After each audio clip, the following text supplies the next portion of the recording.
days are numbered. Tick-tock, y'all. Amen. Yes, indeed. So I'm here with my fellow sisters in service to mark very soberingly the 43rd anniversary of the passing of the Hyde Amendment, an egregious policy writer which does not allow Medicaid to include abortion coverage. You know, a public health warrior who I admire tremendously once said to me that keeping people unhealthy is just another tool of oppression. We know that 1 in 4 low-income women are forced to carry an unplanned pregnancy because they do not have access to abortion, and abortion is health care. And so Hyde's days are numbered, thanks to warriors like Barbara Lee who've been leading the way, and myself and Representative Ocasio-Cortez are right behind her. First, I just have to say to my two sisters, Congresswoman Pressley and Congresswoman AOC, thank you so much for your tremendous woman warrior leadership. I was a staffer in 1977 to the late, great feminist Congressman Ron Dellums. And that is when the late Henry Hyde put forth the Hyde Amendment. Well, as a young staffer, I was furious. I couldn't believe it because I knew exactly what this would do, and that would be to deny low-income women and women of color access to the full range of reproductive rights, including abortion. That's right. And then in 1980, unfortunately, the Supreme Court upheld the Hyde Amendment, even though Roe versus Wade gave women the constitutional right to an abortion. So fast forward, I was determined when I was elected to Congress in '98 that I didn't care what happened, I was going to fight to repeal the Hyde Amendment. Because I remember the days of back alley abortions very well. Before Roe versus Wade, I had to go to Mexico for an abortion. That was horrible. My own country would not allow that. And so for me, safe and legal abortions are extremely important. They are important as a human right, yes, as a woman's right.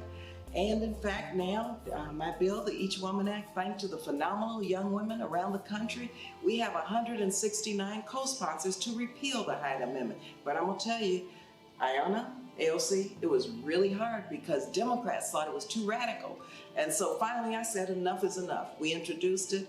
Here we are now at 169 co-sponsors. So I have to thank everyone from around the country, all of our young women and men who really fought so hard to get us here. We're not going to stop until it's done, until the Hyde Amendment is repealed. And I'm so incredibly excited to be joining again our sisters in service, Congresswoman Ayanna Pressley and the eminent Congresswoman Barbara Lee, who has been leading this fight for so long. It is the honor of a lifetime to join this fight with people who have been thinking of us long before we got here. And that's what repealing Hyde is all about.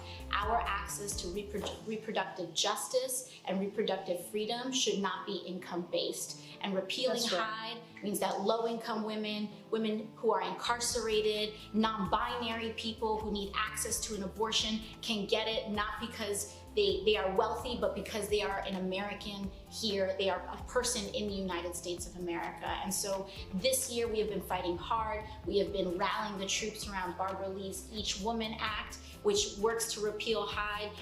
Congresswoman Pressley has been working to repeal the Hyde Amendment in many of our statutes and our laws, and we've been working as well, joining her in repealing Hyde for our folks who are incarcerated and in our criminal justice system. So we do not believe that our access to reproductive freedom should be based on your income. It should be based on the fact that you need it and you deserve it and that it is a right. That's right. This is just a social justice issue. And we do find ourselves in really unprecedented times with these draconian policies that are being rolled out by this administration that threaten us in every way, including our reproductive rights. But these unprecedented times demand and require from all of us unprecedented organizing and mobilizing. That's also why we are here, because of the advocates out there who continue to keep this issue alive. And they also demand unprecedented legislating. And that is exactly what we are going to do, because this is simply a matter of justice. We cannot allow women, especially women of color and low-income women, to even risk going back to the days of back alley abortions. And that is an issue of justice. Abortion rights are human rights. Hyde's days are numbered. Tick-tock, y'all. Amen. Yes, indeed. Stay woke.